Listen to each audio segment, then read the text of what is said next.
W drugiej połowie XVI wieku Rzeczpospolita obojga narodów była areną licznych napięć społecznych, politycznych i religijnych.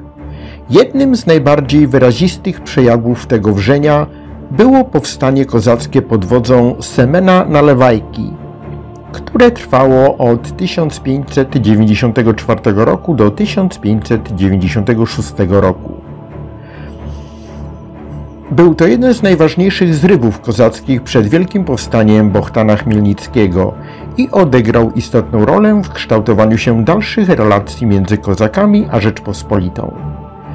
Kozacy zaporoscy zamieszkujący głównie tereny dzisiejszej Ukrainy byli specyficzną społecznością, której status prawny i polityczny był niejednoznaczny. Z jednej strony stanowili ważną siłę militarną, którą Rzeczpospolita wykorzystywała w walkach z Tatarami i Turkami. Z drugiej jednak strony ich rosnąca niezależność oraz skłonność do prowadzenia własnej polityki zagranicznej budziły niepokoje władców polsko-litewskich.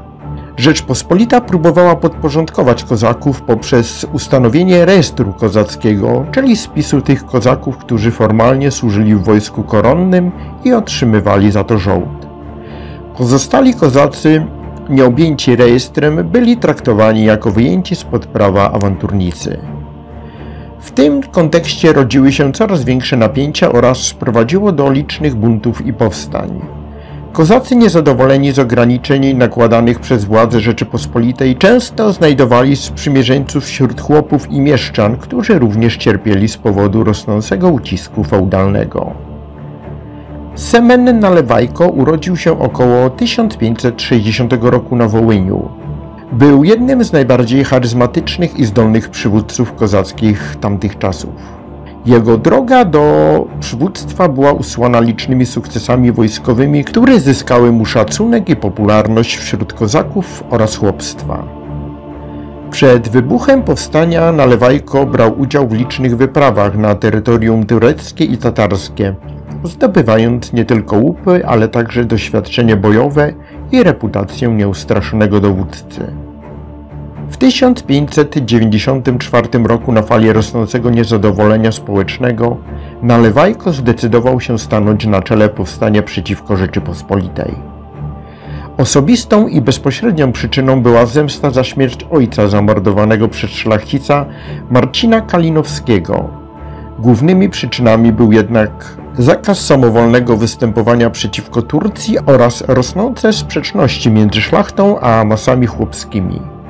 Bunt postanowił wykorzystać książę Konstanty Ostrogski, który poparł powstanie i podtrzymywał walki, wykorzystując niezadowolenie chłopów i kozaków przeciwko swoim wrogom politycznym, którzy popierali zbliżającą się Unię Brzeską.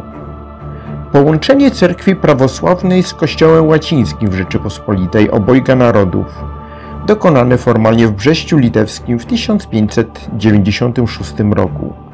Część duchownych prawosławnych i wyznawców prawosławia uznała papieża za głowę kościoła. Przyjęła dogmaty katolickie, zachowując bizantyjski rytuał liturgiczny. Następstwami Unii Brzeskiej był podział społeczeństwa prawosławnego na zwolenników Unii, unitów i przeciwników, dysunitów, oraz wzrost niechęci wiernych prawosławnych do Polski i polskości. Nalewajko chciał wywalczenia większej autonomii dla kozaków oraz poprawy sytuacji chłopów, którzy cierpieli z powodu nadmiernych obciążeń feudalnych. Prawdopodobnie stał się nieświadomie marionetką w rękach księcia Ostrowskiego, który w powstaniu widział korzyści polityczne. Powstanie rozpoczęło się od ataków na majątki magnackie na Wołyniu, Bracławszczyźnie i Kijowszczyźnie. Nalewajko szybko zdobył poparcie zarówno kozaków, jak i chłopów, którzy widzieli w nim obrońcę swoich praw i wolności. Powstanie Nalewajki było bardzo dobrze zorganizowane i szybko zyskało na sile. Kozacy, dowodzeni przez Nalewajkę, prowadzili działania zbrojne z dużą skutecznością, zdobywając liczne miasta i warownie. Jednym z najbardziej spektakularnych sukcesów powstańców było zdobycie Wrocławia, ważnego ośrodka administracyjnego na południu Rzeczypospolitej. Nalewajko nie tylko zdobył miasto, ale także zorganizował jego obronę, skutecznie odpierając kontratak wojsk koronnych. Jednakże mimo początkowych sukcesów powstańcy musieli zmierzyć się z coraz większymi trudnościami. Władze Rzeczypospolitej, zaniepokojone rozmiarem powstania, zdecydowały się na odpowiedź. Hetman wielki koronny Stanisław Żółkiewski, doświadczony dowódca i strateg, został wysłany z misją stłumienia buntu. Żółkiewski, dysponujący przewagą liczebną i lepiej zorganizowanym wojskiem, szybko zaczął odnosić sukcesy w walce z powstańcami. Nalewajko, zdając sobie sprawę z trudnej sytuacji, próbował szukać wsparcia zewnętrznego. Kontaktował się z Tatarami, licząc na ich pomoc w walce z wojskami Rzeczypospolitej. Jednakże te starania nie przyniosły oczekiwanych rezultatów. Ponadto wśród kozaków zaczęły pojawiać się podziały i konflikty, które osłabiły jedność powstańców. Decydujące starcie miało miejsce w 1596 roku pod Łubniami nad rzeką Sołonicą, gdzie kozacy zostali otoczeni przez wojska koronne. Pomimo zaciętej obrony powstańcy zostali pokonani. W trakcie oblężenia obozu zabito podejrzanego o zdradę jednego z przywódców buntu, atamana Łobodę. Kozacy poddali się i wydali nalewajkę Żółkiewskiemu. Kiedy powstańcy opuszczali obóz, doszło do rzezi. Wbrew rozkazom hetmana około 1000 jeńców straciło życie. Według innych źródeł kilkuset. Rzeź nad Sołonicą zapoczątkowała niechlubny precedens łamania umów, przyczyniając się do wzrostu nienawiści i oddalania szans na porozumienie z kozakami oraz mieszkańcami Ukrainy. Dalszy los nalewajki był tragiczny. Przewieziony do Warszawy został poddany torturom, a następnie stracony. Klęska powstania nalewajki miała poważne konsekwencje dla kozaków zaborowskich.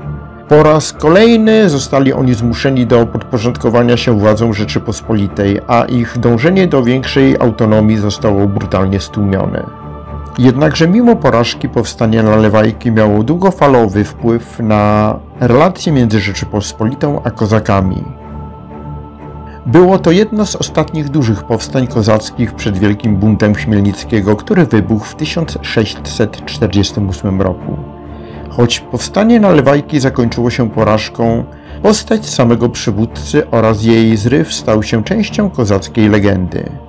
Nalewajka uosabiał nie tylko walkę o wolność i godność kozaków, ale także sprzeciw wobec niesprawiedliwości społecznej i ucisku feudalnego. W późniejszych latach jego postać była wielokrotnie wspominana i idealizowana zarówno wśród kozaków, jak i w literaturze. Powstanie nalewajki pokazało również, jak trudne były relacje między Rzeczpospolitą a kozakami, które z jednej strony opierały się na współpracy militarnej, a z drugiej na wzajemnych podejrzeniach i konfliktach interesów. Choć Rzeczpospolita była formalnie zwierzchnikiem kozaków, to jednak ich rosnące ambicje polityczne i wojskowe stanowiły poważne wyzwanie dla jedności państwa.